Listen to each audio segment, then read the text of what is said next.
शहजादी माहरुख का जादुई सफर बहुत पुरानी बात है। एक सुंदर और हरी भरी रियासत थी जिसका नाम था नौशीन नगर। यहां हर तरफ हरियाली थी, नदियां साफ और मीठा पानी बहाती थीं, खेत लहलहाते थे और लोग मेहनती और खुशहाल थे। इस रियासत के राजा थे शहाबुद्दीन, जो बहुत ही न्यायप्रिय और दयालु थे। उनकी रानी जहरा बहुत समझदार और सबका ख्याल रखने वाली थी। उनकी एक ही बेटी थी, शहजादी माहरुख। वो जितनी खूबसूरत थी, उससे कहीं ज्यादा उसके दिल में दूसरों के लिए दया और प्यार था। लोग कहते थे उसकी मुस्कान से फूल खिल उठते हैं और उसकी आवाज से दुख दूर भागते हैं। माहरुख महल की आरामदायक जिंदगी छोड़कर गांवों में जाती, बीमारों की सेवा करती, गरीबों को खाना खिलाती और बच्चों को पढ़ाती। उसकी दया और नरमी की वजह से लोग उसे अपनी बेटी जैसा मानते थे। लेकिन एक दिन अचानक आसमान पर काले बादल छा गए, तेज आंधी चलने लगी, बिजली डरावनी आवाज में कड़कने लगी। लोग डरकर अपने घरों में छुप गए, जानवर डर के मारे भागने लगे। फिर आसमान में एक विशाल काला पक्षी मंडराने लगा, जिसकी लाल लाल आंखें अंगारों की तरह चमक रही थीं। उसकी डरावनी चीख सुनकर बच्चे रोने लगे और बूढ़े कांप गए। यह संकेत था जालिम जादूगर जहराम के आने का। जहराम कोई मामूली जादूगर नहीं था। उसके पास एक जादुई किताब थी जिसमें हजारों काले मंत्र लिखे थे। उस किताब की ताकत से वह धरती को बंजर, पानी को जहर और हवा को आग में बदल सकता था। उसने अपनी किताब खोलकर एक काला मंत्र पढ़ा।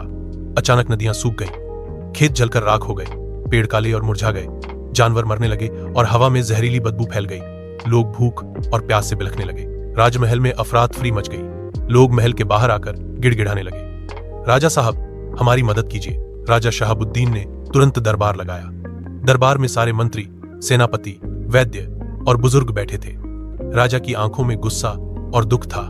बताओ, कोई तो उपाय होगा इस जादूगर को हराने का। तब एक बूढ़ा साधु धीरे से बोला, महाराज, जहराम की सारी ताकत उसकी जादुई किताब में है। जब तक वो किताब उससे छीनी नहीं जाती, उसका जादू खत्म नहीं होगा। मगर वो किताब किले ए तारीख में है, जहां जाना मतलब मौत को गले लगाना है। ये सुनकर दरबार में सन्नाटा छा गया। रानी की आंखें भर आईं। बाहर से लोगों के रोने की आवाजें सुनाई दे रही थी। माहरुख ने यह सब छुपकर सुन लिया। रात को वो महल की छत पर गई और उसने अपनी सूखी हुई धरती, मरे हुए पेड़, रोते बच्चे देखे। उसका दिल टूट गया। उसने आसमान की तरफ देखकर कहा, हे ईश्वर, मेरी रियासत को बचा ले, मुझे हिम्मत दे। वो अपनी नानी का दिया हुआ नीले पत्थर वाला लॉकेट पकड़े हुए रोते रोते सो गई। रात को उसे सपना आया। एक रोशनी में लिपटी परी उसके सामने खड़ी थी। उसकी आवाज बहुत मीठी थी। माहरुख, तुम्हारी रियासत तबाह हो रही है, लोग भूख से मर रहे हैं। तुम्हें ही किले ए तारिक जाकर जहराम की किताब लानी होगी। माहरुख कांपते हुए बोली, मैं अकेली लड़की हूं, मैं कैसे जा पाऊंगी? परी मुस्कुराई, सच्चाई और दया सबसे बड़ा जादू है। तुम्हारे दिल में ये दोनों है, यही तुम्हारी ताकत होंगी। रास्ते में मुश्किलें आएंगी, पर हिम्मत और प्यार तुम्हें बचाएंगे। सुबह होते ही माहरुख ने माता पिता के सामने अपनी बात रखी। उसकी आंखों में अडिग निश्चय था। अब्बा जान, मुझे किले ए तारिक जाना होगा। मैं अपनी रियासत को यूं मरता हुआ नहीं देख सकती। राजा की आंखें भर आईं। बेटी, तू मेरी जान है, मैं तुझे इस मौत के रास्ते पर कैसे भेज दूं? माहरुख ने कहा, अगर मैं नहीं गई तो हमारी प्रजा हमें बद्दुआ देगी।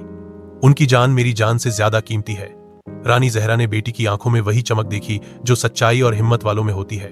उन्होंने हाथ जोड़कर ईश्वर से दुआ की। रानी ने अपनी सफेद चुनरी उसे ओढ़ाई और नानी का दिया हुआ लॉकेट उसके गले में पहनाया। राजा ने कांपते हाथों से उसकी पेशानी चूमी। बाहर प्रजा इकट्ठा हो गई। सब रो रहे थे, दुआ कर रहे थे। माहरुख ने घोड़े की लगाम थामी, बिस्मिल्लाह कहा और चल पड़ी। रास्ते में सबसे पहले वह खामोश जंगल पहुंची। यह जंगल डरावना और रहस्यमय था।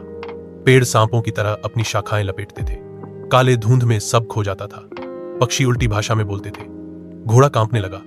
माहरुख ने उसके कान सहलाए और कहा, डर मत, ऊपर वाला हमारे साथ है। वह उतरी और पैदल चलने लगी। तभी एक बूढ़ा पेड़ गरजा, मेरे जख्म को ठीक कर। माहरुख ने अपनी रेशमी चुनरी का एक टुकड़ा फाड़ा और उसकी शाख पर बांध दिया। पेड़ की आंखें नम हो गईं। नरमी का बदला नरमी, जाओ। रास्ता खुल गया। जंगल की शाखाएं हट गईं और रोशनी का रास्ता बन गया। आगे आया आईनों का मैदान। यह जमीन में बड़े बड़े आईने गड़े थे। जो भी उनमें देखता उसे अपना सबसे बुरा रूप दिखता। माहरुख ने देखा कि वह एक निर्दयी रानी है जो प्रजा को मारती है। वह डर के मारे पीछे हट गई, आंखें बंद कर लीं और रो पड़ी, हे ईश्वर, मुझे मेरे अंदर के बुरेपन से बचा ले। जब आंखें खोली तो आईना साफ था।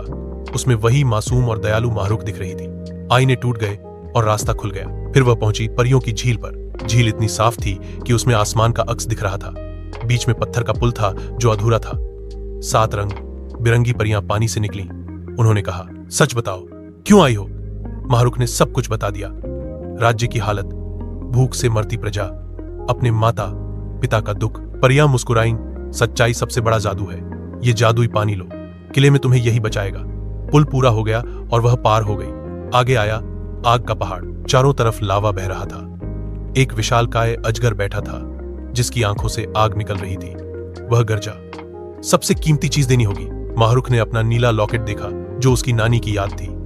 आंसू टपक पड़े, मगर उसने भूखे बच्चों को याद किया और कांपते हाथों से अजगर को दे दिया। अजगर की आंखें नरम हो गईं। कुर्बानी सबसे बड़ी ताकत है, जाओ।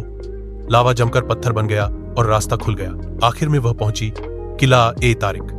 दरवाजे जंग लगे थे, दीवारें काली थीं, अंदर घना अंधेरा था। वहां जहराम अपने काले सिंहासन पर बैठा हंस रहा था।